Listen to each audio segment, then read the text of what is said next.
Hey everyone, this is Wayward Wind 911. Welcome back to Let's Play Kingdom Hearts Rechain of Memories. As Goofy's saying here, we finally figured out the name of the girl Sora's been thinking about, Naminé. But it was at the hands of Larkseed, who Sora is pissed at because A, well, her cruel methods of drawing the memory out, and B, the fact that she's keeping Naminé away like, oh, I'm a damsel in distress in the castle.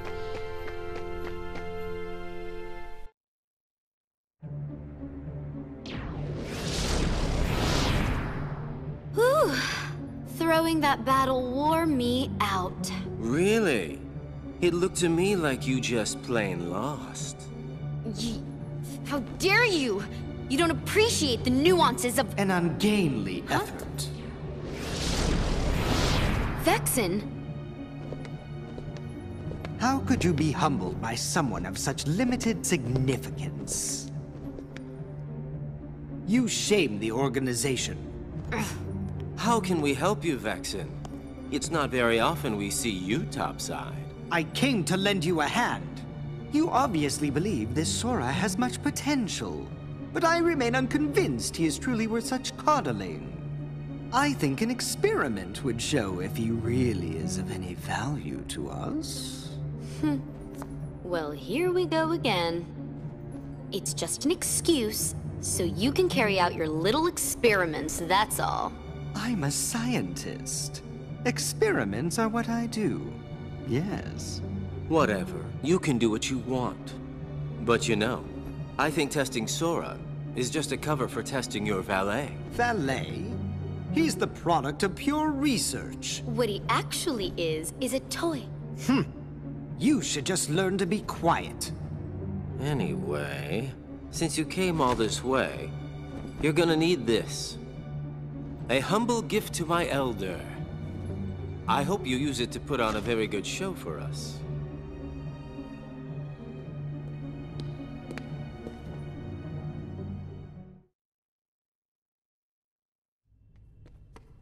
Sora, not so fast! We don't have time! They've got Naminé! We gotta rescue her! Whew. Sora sure does seem like he's upset. You be too. He just remembered a friend, but found out she's in trouble. Good point. I guess if we heard that the king was in danger, we would be pretty upset about that too.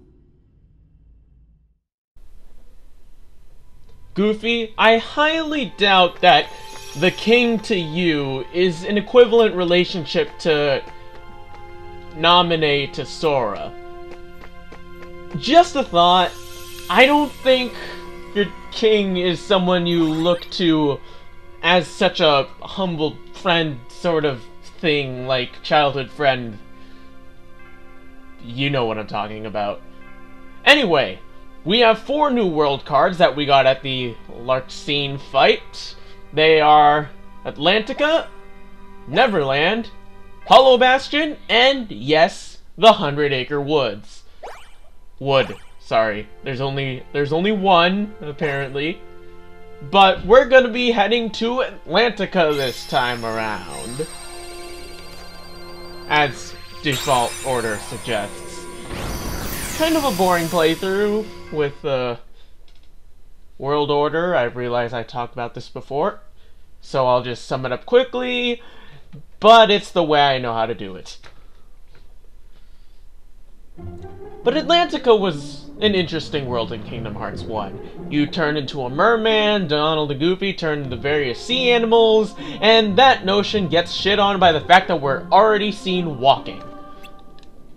And breathing. I mean, at least they allude to the fact that they had a spell cast on them, like some sort of thing, because that's what Donald did in Kingdom Hearts 1, in case some people missed that little detail that was only ever mentioned in a text box conversation in the Gummy Ship landing sequence, I suppose. If you could ever call that a landing sequence, it was just the Gummy Ship kinda zooming into the Atlantica world while you see text boxes with Sora and Donald's faces talking. But enough about how we're different. What's different with the narrative of this world? Well, for starters, Ariel has the trident. And that never happened before, I don't think. And she never just tried to flat out run away from us, either. I mean, there was that time when she was pissed at her father for being an asshole, but that's not really what happened here. Here, instead, it seems like Ariel is legit trying to hide something. Of course, it has something to do with that trident. It always has something to do with that trident in Atlantica. But we're gonna get to what the purpose is specifically this time. In terms of battles, well, aside from the fact that all the enemies are aerial enemies, just to cater to the fact that they're swimming, not much is different. We do have new Heartless. Almost all of the Heartless in this world are new. In terms of what I'm fighting now, this is a Screwdriver. They're basically the soldiers of this world. So, they're about that much difficulty, if that's any relative gauge that I can use. In that regards, the Sea Neons, which I was fighting earlier, those jellyfish things, are going to be this world's shadows, wherein they only play low-level cards and they should never give you too much trouble. These are Dark Balls. They can play some relatively high values, but overall you shouldn't have too much trouble. Oh yeah, did I mention that? Just in case I didn't, even though if I did, that was like 2 seconds ago. The Screwdrivers are Thunder Elementals, so don't hit them with Thunder like Donald did right there. Instead, use like Fire. It's probably the most effective thing you could do with flying enemies, quote-unquote, even though technically these enemies are swimming. And speaking of the swimming enemies, the one Heartless that's actually a fish. Hopefully I can encounter it here in this wave, but I did encounter it earlier in that first room, so I'm just gonna go ahead and start discussing it. Aqua Tanks, the giant blue puffer fishes, I suppose. I don't think they're really puffer fishes. I think puffer fishes, as I am led to recall, are just... they have spines that are poisonous, and this one doesn't. It's just kind of a big fish. But it would be unwise to call it a one-trick pony, because it's not a one-trick pony. It's a two-trick pony. It literally pulls out only 2s and 7s, rather, as far as I recall. If they pull out anything else, I've never seen it. They're also lightning elemental, so just keep that in mind. Okay, it looks like I've got 3 things to show off. First off, here's the map. So we're gonna be heading over to the Key of Beginnings, of course. Next thing. No. Journal! We've got a few new cards. By few, I mean 2. One of them is this world's Keyblade, the Crab Claw. It's got the best combo finisher thus far, so whenever I get a good Crab Claw, I'm gonna be equipping that for sure. But right now, the only Crab Claw I have is a 3, so I am not risking that. The other card we have is... not there. Should be... what the hell? Oh, okay, wait, no. As soon as I found it, of course, I pressed the circle button. Key to Rewards! This is a card that only starts appearing after the 6th floor, so 7th floor onwards. It basically allows you to access a special room on each floor that has a unique treasure that you can unlock. And by unlocking, like, Keyblade cards, access them in, like, Moogle shops or random drops. As I said, there's one on each floor, including the floors below floor 7, Which is why I said earlier that I wasn't going to be going straight back to Traverse Town for the treasure chest over there, because now I have 2 reasons to go back, making a revisit there much more efficient. See, I like to plan these things out. Not much planning goes into this, but there is some amount of planning that makes me seem more professional. Keyword is seem. I still occasionally fib up on my uploads and recordings, but that's cause I'm trying to play other things and juggle a channel at the same time, so bite me. Can't help it if the latest game pops up and I just suddenly stop playing this channel. No, don't blame me for that. Even though you should entirely blame me for that, since I'm the one who got myself into this by choosing to play Kingdom Hearts Chain of Memories. A very, anti-LP game? No, not really.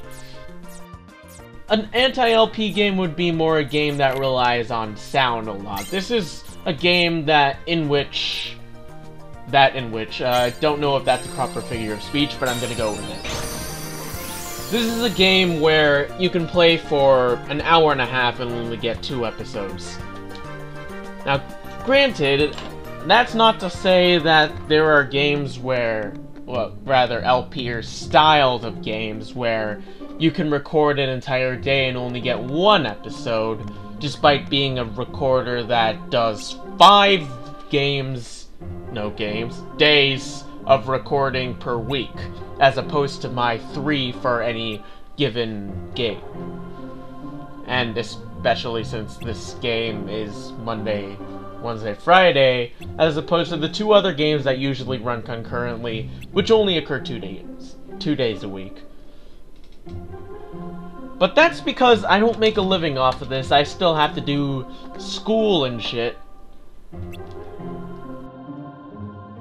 It really, like, caves into my time to be able to do this. But I do enjoy doing it once it is done. Like, the ending product is usually something that I'm pretty proud of, despite the lack of reception because of my lack of views. It still makes me feel like I'm really doing something, I suppose, since I don't really have that many other hobbies. So it's like, I want to make something out of this. Out of playing video games. But enough about me. Right now, Sebastian is freaking the fuck out because Ariel is gone and the Trident is missing. And King Triton is in his quarters. Spoiler warning, he is never going to appear in this world. He doesn't...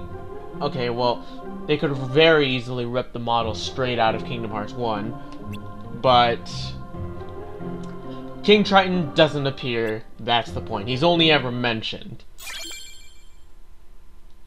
But since we understand that fishy business is going on, for no pun intended, let's go find Ariel and see what's up with her shenanigans. Anyway, this Key of Beginnings room spits us out into a black room. Basically, this is where a bunch of black fungi are. I don't know, are the Heartless called black fungi or funguses, or I don't know. Let's just go straight on through. Oh god! Ah! I mean, MP balls, sure, but oh shit! Oh god, I can't control myself. I'm so drunk. Yeah, sure, let's go show off a fight.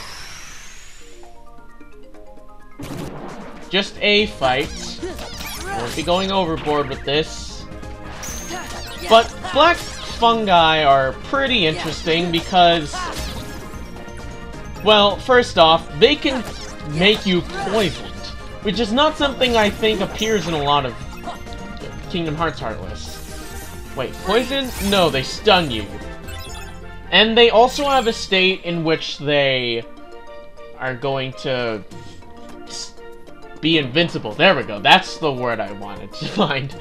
Ah, my memory banks are not kind to me. But while they're invincible, as you can probably assume, you can't do anything to them. So you just have to wait it out until they decide, just on a whim, to become not invincible. Anyway, we've got a treasure chest room over here. Let's just do what we can here. Of course, that means getting this world's treasure chest. I am trying to put up so much filler just so that I can stall in time to get this treasure chest. And what's inside the treasure chest? None other than Shock Impact. If you remember it from Kingdom Hearts 1, it's essentially the same thing. 9? Interesting. No, I can't go with a Feeble Darkness, so... yeah, sure, let's go Teeming Darkness, even though it's gonna take forever to navigate! And that's not a good thing. But hey, at least you guys don't have to suffer through it, since I only show off one fight a room. Jesus Christ, did anyone else see that slowdown? Or rather, frame rate drop. Oh, fucking PS3. Even though this is running off PS2 engine. A PS2 engine, rather. Gotta check my grammar. School's coming up for me. In fact, wait, no. The day this is being uploaded is the day I get back to school. God fucking damn it. See, I told you I need to balance school and playing on my own time and shit. Because editing and rendering and uploading are also part of the process of making these videos, which multiplies the amount of time I need to take. But it's fun. Time-consuming, but fun.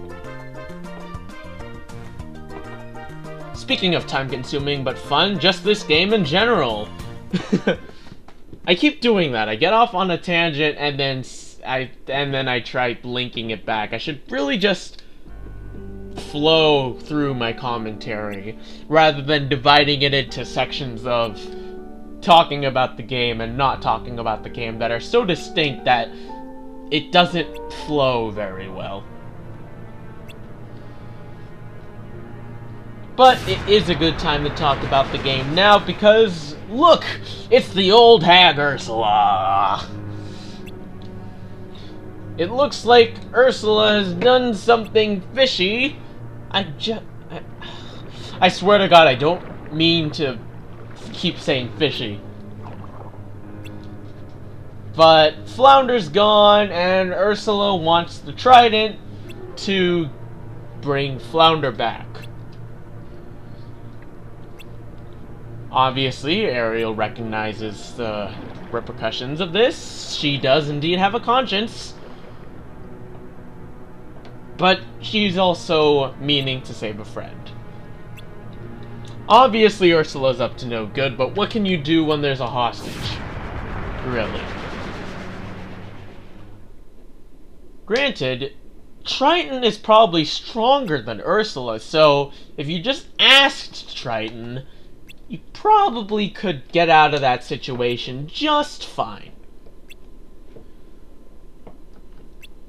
But of course, since she's villainous, is there a gender, is villain a gender neutral word, or is it villain and villainess? Point is, we're gonna need to confront Ursula about this. So it's time to see the wizard known as Ursula. That doesn't really work. It sounded better in my head, I swear. Whew. But with that all said and done, this is a good time to end this episode. Next time we're gonna be, as I said, taking on Ursula. So, this has been Wayward Wind 911.